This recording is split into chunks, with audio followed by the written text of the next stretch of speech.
Les amis, bonjour, j'espère que vous allez bien. Alors, le FC Barcelone reprend la tête de la Liga en s'imposant par la plus petite démarche, 1 but à 0 face au Rayo Vallecano. Alors, match très difficile, mais le Barça a su sortir vainqueur de cette rencontre qui semblait pourtant être un piège, je dirais, parce que déjà le FC Barcelone, pour moi, dans ce match, ils ont joué de la suffisance. C'est l'impression que moi j'ai eue de cette rencontre. Alors je ne sais pas ce que vous avez pensé de ce match, mais pour moi c'est clairement de la suffisance. Parce que le FC Barcelone a eu l'occasion à maintes reprises de tuer le match. Mais qu'est-ce qu'il foutait? Absolument rien. Rafinha complètement maladroit devant les buts. Moi j'ai même pas compris ce qui se passait. À un niveau, j'ai réclamé même son changement. Je vous dis, moi, j'ai réclamé la sortie de Rafinha dans ce match parce que tellement il a manqué des occasions. Tellement. Alors, tu réussis à t'en sortir vainqueur dans un match avec un arbitrage un peu controversé parce que, honnêtement, ça fait des semaines et des semaines qu'on le dit, mais on a l'impression que rien ne change en fait parce que dans ce match, l'arbitrage n'a pas été au niveau, c'est clair. Donc, on sort peut-être vainqueur dans ce match, on prend les 3 points et par la même occasion, on reprend la tête du championnat. Mais les gars, faut pas avoir honte de le dire. On a été aidé par l'arbitrage, c'est tout. Parce que d'abord, tu as un penalty pour le Rayo Vallecano qui n'est pas sifflé, oui. Parce que l'action de Koubarsi sur le joueur de Rayo, je sais pas comment il s'appelle, c'est Piété, je sais pas trop son nom. Donc là, c'est clairement un penalty parce que c'est la même action qui a offert un penalty au FC Barcelone, penalty transformé par Robert Lewandowski. Mais c'est clair que la même action chez Koubarsi, ça mérite un penalty. Mais l'arbitre ne siffle pas. Ce qui est bizarre, c'est que le VAR n'intervient même pas. Moi, je me suis dit, mais qu'est-ce qui se passe en Espagne? Parce que là, franchement, c'est... croyez-moi, le Rayo Vallecano, ils peuvent crier au scandale parce que c'est un match où ils ont très bien défendu eux aussi. Donc le Barça a eu beaucoup de difficultés dans ce match, surtout en début de rencontre. Ça n'arrivait pas à donner les ballons, ça n'arrivait pas à faire sortir les passes, mais, mais, comme quoi il y a eu ce penalty sorti de nulle part et tout. Bon, c'est vrai que ces penalty, l'action sur Martinez, c'était un penalty parce que je crois que c'est le même penalty qui avait été accordé au Real de Madrid face à Retafe. Et la même action, malheureusement, n'a pas été sifflée pour le Rayo Vallecano. Je crois que c'est 6. Je crois il s'appelle 6. Je sais pas trop. C'est le seul prénom que moi je connais. Pathé, voilà. C'est la même action. Déjà, c'est lui qui crée le penalty de l'autre côté, mais il crée aussi un penalty non sifflé pour le Rayo Vallecano. Et moi, je me suis dit, je ne sais pas ce qui se passe. Je suis content quand le FC Barcelone gagne. Mais après, il faudrait que ce soit une victoire sans contestation. Moi, je veux pas aller sur les réseaux et voir comment on est en train de crier au vol, au scandale partout. Non. Le Barça n'a pas besoin de l'arbitrage pour gagner un match face au Rayo Vallecano. Ce n'est pas possible. Donc, l'arbitrage dans ce match, ça n'a pas été au niveau, franchement. Donc, l'arbitrage en Espagne, c'est catastrophique. Oui, c'est très catastrophique parce que l'action sur Pathé, c'est clairement un penalty. Clairement. Alors, il y a le but refusé pour hors-jeu de la part du Rayo Vallecano. Donc, moi, c'est vrai qu'au départ, quand j'ai vu, d'après mon interprétation, moi, je me suis dit qu'il y a but. Mais vous savez, je ne suis pas arbitre. Donc, quand j'ai écouté les commentateurs, c'est là que j'ai compris, en fait, le pourquoi l'arbitre il a refusé le but. Donc ça, c'est son interprétation à lui. C'est lui l'arbitre, c'est pas moi. Donc, l'action, le joueur du Rayo Vallecano, le joueur qui marque, en fait, il est pas en jeu. Parce qu'il respecte l'alignement. Déjà, les joueurs du FC Barcelone, ils ont essayé de le faire être en position de hors-jeu, mais lui, il est très bien positionné par contre. Donc, il a son coéquipier, qui par contre, lui, qui était hors-jeu, il fait l'action de jeu en empêchant Martinez de barrer en fait. Donc c'est la raison pour laquelle le but il a été annulé. Donc ça c'est l'interprétation que l'arbitre il a eu. Donc c'est l'interprétation pardon qui a été donnée. Sinon, moi je pense que si l'attaquant du Rayo Vallecano il avait été immobile, clairement il y a but. Mais du simple fait qu'il fait déjà l'action en empêchant les défenseurs du Barça d'intervenir, c'est un motif d'annulation. Donc j'ai compris, c'est plus tard que j'ai compris en fait le pourquoi l'arbitre a décidé de refuser ce but qui par contre au départ n'est pas en jeu. Donc en fait c'est l'attaquant du Rayo Vallecano qui en position d'hors-jeu fait l'action, empêche les défenseurs du Barça de barrer le joueur qui n'était pas en jeu. C'est la raison pour laquelle le but n'a pas été accordé. Donc c'est vrai qu'au départ, moi, je n'avais vraiment pas compris. Je me disais, bon, ça c'est un scandale. Parce que l'arbitre, il a sifflé hors jeu, le VAR n'a même pas intervenu. En fait, si c'était pas les commentateurs, moi, je ne devais pas comprendre cette décision. Donc, hors jeu peut être logique pour certains, pour d'autres, c'est un vol. Bon, ça, c'est déjà passé, c'est passé. Mais on reste tous sur la même longueur d'onde qui est l'arbitrage en Espagne. Franchement, je crois que la Liga doit faire un effort parce que là, ça devient de trop. Ça devient de trop. Donc, mais à part ça, les points positifs du match, bien évidemment, c'est la paire Pedri, Frankie de Jong au milieu de terrain. Masterclass, masterclass. Franchement, je ne sais pas s'il faut utiliser des termes qui résument les prestations de Pedri et de Frankie de Jong en un seul mot, ou alors il faut aller au pas à pas parce que franchement ce soir c'était une masterclass totale de la part de Pedri et de Frankie de Jong. Bon, Pedri il finit encore une fois de plus l'homme du match, mais je dirais que Pedri il a cette petite malchance parce que bien évidemment les attaquants du FC Barcelone ne savent pas profiter du talent de Pedri parce que Pedri dans ce match, normalement, s'il a des joueurs face à lui qui sont adroits devant les buts, il finit ce match avec au moins 2 passes décisives, les gars. Mais oui, grosse maladresse de Rafinha, de Lewandowski à maintes reprises sur les passes de Pedri. Mais à quel moment tu vas dire que Pedri, il est meilleur milieu de terrain actuellement si il n'a pas les stats? Le football d'aujourd'hui, c'est les statistiques. Je vous dis clairement, ce n'est plus à l'époque là où on disait, bon, tel joueur, il a des skills et tout, passement de jambes, roulette, des Zidane et tout. Mais aujourd'hui, ce n'est plus ça. Ce n'est plus ça. Donc, quand tu vas dire, par exemple, Pedri, il est meilleur que Bellingham, on va dire, bon, regardons les stats. On va voir que Bellingham, sur le coup de la saison, bah, il a 20 buts, il a peut-être 12 ou 13 passes décisives. Pedri, il a quoi? 6 passes décisives avec peut-être 6 ou 7 buts. Bah, c'est clair, statistiquement, tu vas prendre Bellingham. Mais pourtant, Pedri, ce qu'il t'apporte au milieu de terrain, ça va être difficile de trouver ça chez un autre joueur. Ça va être difficile. Donc moi, je crois que Pedri, il n'a pas cette chance d'être avec des vrais finisseurs. Parce que Rafinha, aujourd'hui, il a reçu au moins 2 à 3 caviars de la part de Pedri. Mais maladresse totale. Tu as une action, il ouvre le pied, intervention du gardien du Rayo. À plusieurs reprises, moi je vous dis, Rafinha, il a fait l'un des matchs catastrophiques de ce début d'année 2025, bien sûr, parce que on va pas prendre sur l'ensemble de l'année. Donc 2025, moi je crois que actuellement, c'est l'un des matchs où Rafinha, il n'a presque pas été au rendez-vous. Oui, il n'a presque pas été au rendez-vous. Il n'a pas apporté grand-chose à l'équipe. Oui, il a fait des appels incroyables comme d'habitude, mais la finition, c'était clairement un niveau de 3e division. Oui, c'était un niveau de division 3. La finition, elle était nulle. Quasiment nulle, Rafinha. Donc, moi, j'en voulais clairement à Rafinha. Et je me disais même, si le Rayo réussit à arracher l'égalisation dans ce match, il y aura beaucoup de regrets. Oui, surtout de la part de Rafinha, parce que il est passé à côté de tellement d'occasions dans ce match. Rafinha, lui seul, il a la possibilité de marquer 2, 3, 4 buts. Mais il ne le fait pas. Il ne le fait pas. Très bon match de la part de Pedri.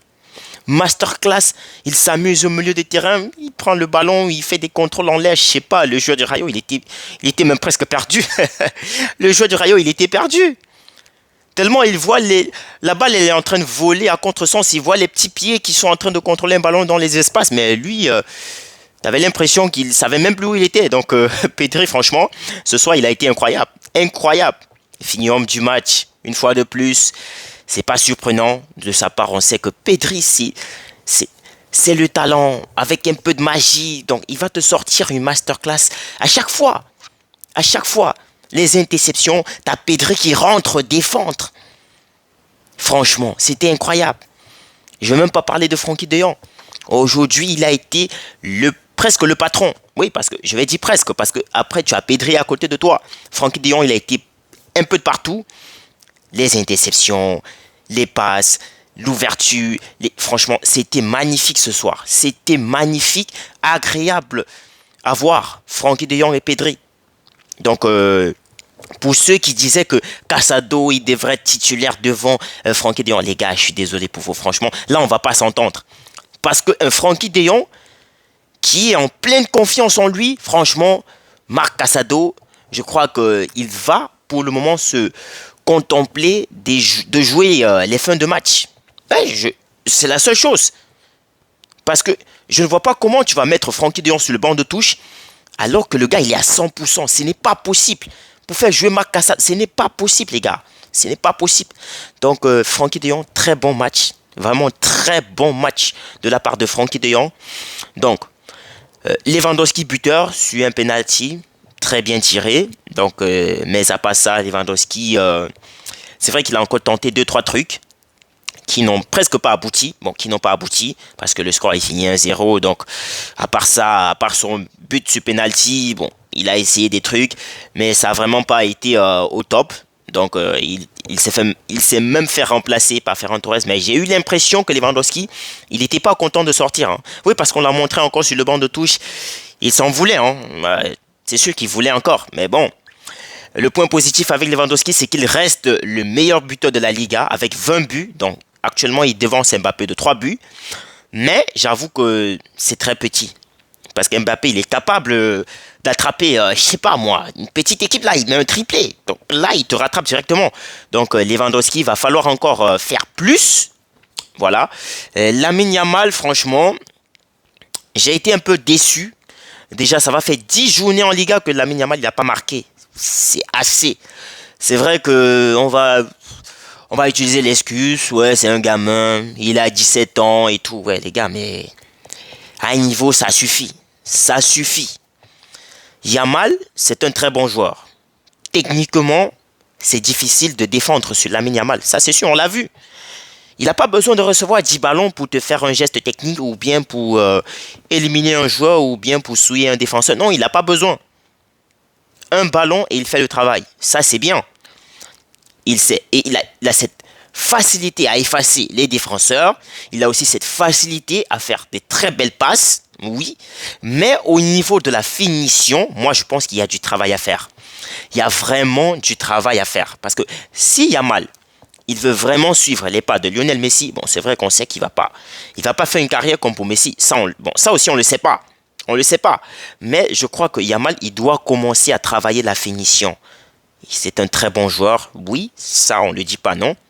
Mais la finition, au niveau de la finition, il y a du travail. Parce que Yamal dans ce match, s'il s'applique, il marque au moins 2 buts lui aussi. Tout comme Rafinha. C'est ça que moi je dis. Pedri, il a la malchance de jouer avec des attaquants un peu maladroits. Quelquefois. Oui, c'est la meilleure attaque d'Europe, c'est sûr. Meilleure attaque d'Europe parce qu'il combine bien les passes décisives entre eux. Mais quand ça vient du milieu là, il fout absolument rien. Parce que regarde la passe de Pedri entre les défenseurs du Rayo Vallecano. Rafinha, c'est l'ouverture du score. Mais le mec, il ouvre le pied et le gardien, il intercepte la balle. Aussi simple que ça. Moi, j'étais vénère sur cette action, franchement. Parce que j'attendais mieux de la part de Rafinha ce soir. Mais bon, j'ai été un peu déçu. Mais le résultat y est. Ça y est, les 3 points sont là. On reprend la tête du championnat avec même nombre de points que le Real de Madrid. Bien sûr, on passe avec le goal d'average et le fait aussi qu'on a fouetté le Real de Madrid. Donc, je crois que c'est ça. Mais, je crois qu'il y a encore du travail à faire pour être champion. Ouais, nous ne sommes qu'à la 24e journée. Donc, ça va jusqu'à 38 journées. Donc, le Barça n'a pas surtout droit à l'erreur. Oui, on doit gagner des matchs. Parce que, j'ai dit, l'arbitrage, ça a été une catastrophe dans ce match. Parce que, si tu te manges le but de la fin, oui, parce que, avant le temps additionnel, il y a eu cette contre-attaque du Rayo Vallecano. Le joueur est centre, Koundé qui annule clairement le hors-jeu. Mais heureusement pour le Barça, l'attaquant, il est maladroit, la balle est monte. Parce que si la balle elle est cadrée, c'est l'égalisation directe. et tu passes à côté de l'occasion de prendre la première place. Mais vous allez me dire, ouais, le championnat il est long, mais tu ne sais pas ce qui peut se passer devant. Tu ne sais pas. Donc, le Barça n'a pas su profiter de ces occasions dans ce match. Mais on n'a pas su profiter des occasions. Jules Koundé qui est rentré. Koundé, lui, déjà, il n'a pas été titulaire parce que apparemment, il est arrivé en retard au meeting et tout. Flick, lui, c'est vrai qu'il ne s'amuse pas. Tu arrives en retard, tu restes sur le banc. Hector Ford, il a débuté. Bon, c'est vrai que c'était pas mal. Mais avec Hector Ford et Lamine Yamal, franchement, je crois qu'il y a encore du travail à faire. Parce que cette paire, elle s'entendait presque pas. Elle s'entendait pas. Pourtant, Jules Koundé, Yamal, moi j'ai l'impression qu'il est habitué à jouer avec Koundé. Koundé sait déjà ce que Yamal va faire. Pourtant, avec Hector Ford, ce n'était pas pareil. C'était très difficile pour Yamal en première période. Vraiment difficile. Il était presque inexistant. Moi, j'ai senti Lamine Yamal presque inexistant dans ce match. Alors, l'autre point positif dans ce match, c'est l'entrée de Dani Olmo. Mais les amis, j'aimerais que quelqu'un il envoie un message à Flick. Olmo, désormais, il doit être titulaire à la place de Gavi. Mais Gavi, c'est un très bon joueur. Ça, on ne dit pas non. Mais Olmo, c'est encore plus mieux.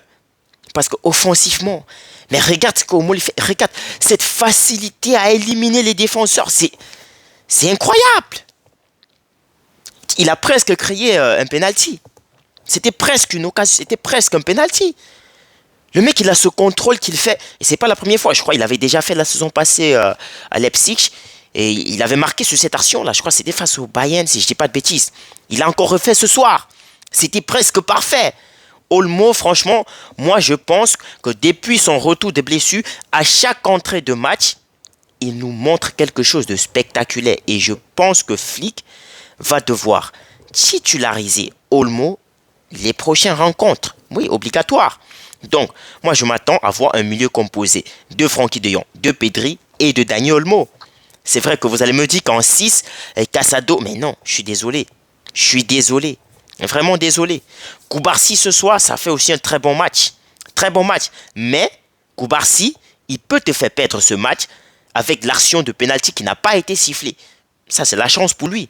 Mais normalement, ça, c'est un pénalty. Je le dis depuis le début et je le répète. Je suis supporter de Barcelone, je suis content pour la victoire, mais je me dois d'être honnête. Je ne vais pas seulement dire, quand c'est pour le Real, que oui, ils ont été favorisés. Nous aussi, on a été favorisés. On a été favorisés. Ça, il ne faut pas le dire. C'est même pas à cacher. C'était une catastrophe. Le Rayo s'est presque fait voler. Parce qu'après, tu as des attaquants qui sont maladroits devant les buts. Donc, imagine un seul instant ce que la tournure du match, imagine un seul instant la tournure que peut prendre ce match. Toi qui ne concrétise pas tes occasions. Donc voilà, moi je pense que le Barça doit travailler. C'était un match piège. Moi j'avais beaucoup peur de ce match. Parce qu'après le Rayo Vallecano, c'est une équipe, c'est une très belle équipe. Hein. Pour ceux qui ne savent pas, avant ce match, le Rayo était 6e de la Liga. Et c'était pratiquement la meilleure équipe en championnat depuis le début de l'année 2025. Même les journalistes, ils l'ont dit. Donc ce n'était pas un match facile du tout. C'était même, je dirais, un match piège. Mais le FC Barcelone a su prendre l'avantage et c'est la victoire qui est importante. Donc, les prochaines rencontres, je n'ai pas encore regardé, mais j'espère que le Barça va garder cette première place jusque la 38e journée. Ouais, on a besoin de ça. Je salue aussi le match de Baldé. Lui aussi, il fait un très bon match. Szczęsny, il a réussi à garder ses cages inviolées. C'est très bon. Il a fait de très belles arrêts. Donc, Szczęsny, je crois que j'ai jugé un peu trop vite. Oui, parce que c'est vrai, il fait de très bons matchs, hein, Szczęsny. Il y a des matchs où il performe vraiment. Et ça fait du bien à l'équipe, franchement. Alors, Martinez, lui aussi, il aurait pu être homme du match parce que Martinez, ça défend trop bien aujourd'hui. Et ça fait de très bonnes relances parce que je me souviens, l'action en début de match, Martinez, il fait la passe à Baldé, qui fait la passe à Rafinha, qui concrétise pas. Martinez, franchement, ce soir, il a été très bon. Il a été bon. Bon, après, Koubarsi se fait remplacer par Rick Garcia. Lui aussi, il fait un très bon match parce qu'à la fin, Rayo Vallecano, il poussait vraiment pour l'égalisation. Donc, c'est une chance que le Barça n'a pas concédé de but. Mais, il y a du souci à se faire quand même. Donc, les amis, Prenez soin de vous et on se retrouve au prochain match.